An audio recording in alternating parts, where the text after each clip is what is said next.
देश की राजधानी के पॉश इलाके लक्ष्मी नगर से एक ऐसी रूहकपा देने वाली खबर सामने आई है जिसने सभ्य समाज के दावों की पोल खोल दी है।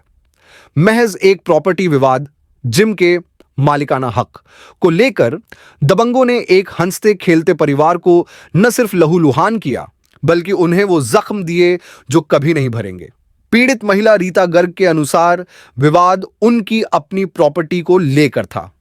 घटना वाले दिन जब वे और उनके पति अपने घर के बाहर खड़े थे, तभी शुभम यादव नामक युवक ने उनके पति को पकड़ लिया। बीच बचाव करने पहुंची रीता गर्ग ने देखा कि पिंटू यादव अपनी थार गाड़ी लेकर इतनी तेजी से आया कि उनके पति की जान बाल बची। इसके बाद शुरू हुआ गुंडागर्दी का वो नंगा नाच जिसे देखकर रूह कांप जाए।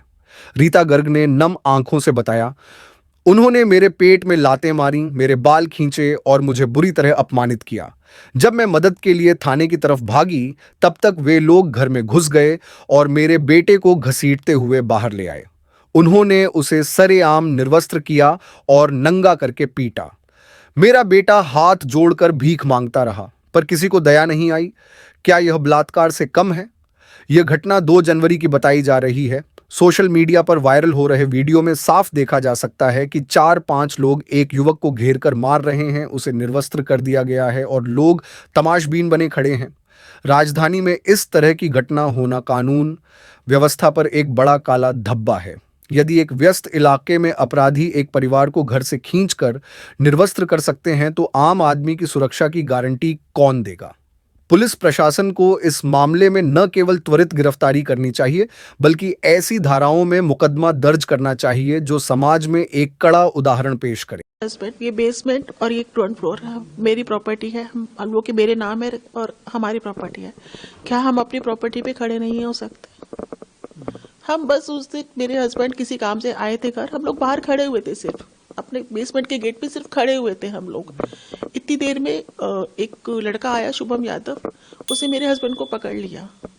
मैं अपने हस्बैंड को बचाने लगी तो इतनी देर में पिंटू यादव नाम का बंदा आया, थार लेकर। उसने इतनी तेज थार रोकी कि बस मेरे हस्बैंड मरते मरते बचे उस दिन। उसने बाहर हमारी पूरी दीवार भी तोड़ दी है, आप लोग जाके देख भी सकते हैं। उसके बाद उसने मेरे हस्बैंड को मारना शुरू कर दिया। उसके बेटे ने मुझे मारना शुरू कर दिया। विकास यादव ने, पिंटू यादव ने और शुभम यादव ने मेरे हस्बैंड को मारना शुरू कर दिया। मैं हस्बैंड को इससे पहले कि बचाते उन्होंने वहाँ जमीन पे गिरा दिया पेड़ के पास, और मुझे भी बहुत दूर धक्का देके मारा। मेरी छाती पे भी हाथ रखा, उन्होंने मेरे पेट पे लात मारी, मेरे बाल नोचे गए। इस तरह से एक मुझे इतना बेइज्जत किया गया। मैंने जब पीछे पलट के देखा तो मेरे हस्बैंड को वो घसीट के बेसमेंट में लेके जा रहे थे, और वो पिंटू बोल रहा था कि इसके हाथ पैर तोड़ेंगे, इसको रॉड से मारेंगे, इसे नीचे लेके जाओ, कोई कुछ नहीं कर सकता, और कोई मैं किसी को भी जेल नहीं होने दूंगा, कुछ नहीं होगा, कोई मैं हमारा कुछ नहीं बिगाड़ सकता।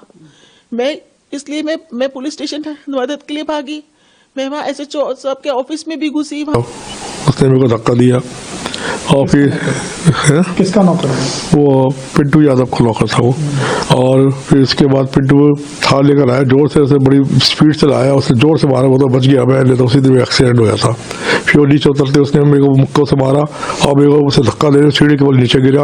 और फिर उन्होंने ये आपका ये पिंटू यादव और उसका नौकर शुभम यादव और एक आदमी और उसका नाम नहीं जानता, उन्होंने मेरे को नंगा करके रॉड से मारा, जूतों से मारा, मुक्कों से मारा मेरे को। ये आप मेरे चेहरे पे देख सकते हैं दाग वगैरह, और अभी तक बहुत ही दर्द है, बहुत ही परेशानी में हुए। मारा क्यों सर? क्या विवाद क्या था? मेरे को ये नहीं समझ में आया। मैं तो चुपचाप बाहर खड़ा हुआ था, इन्होंने आते ही मेरे को धक्का दिया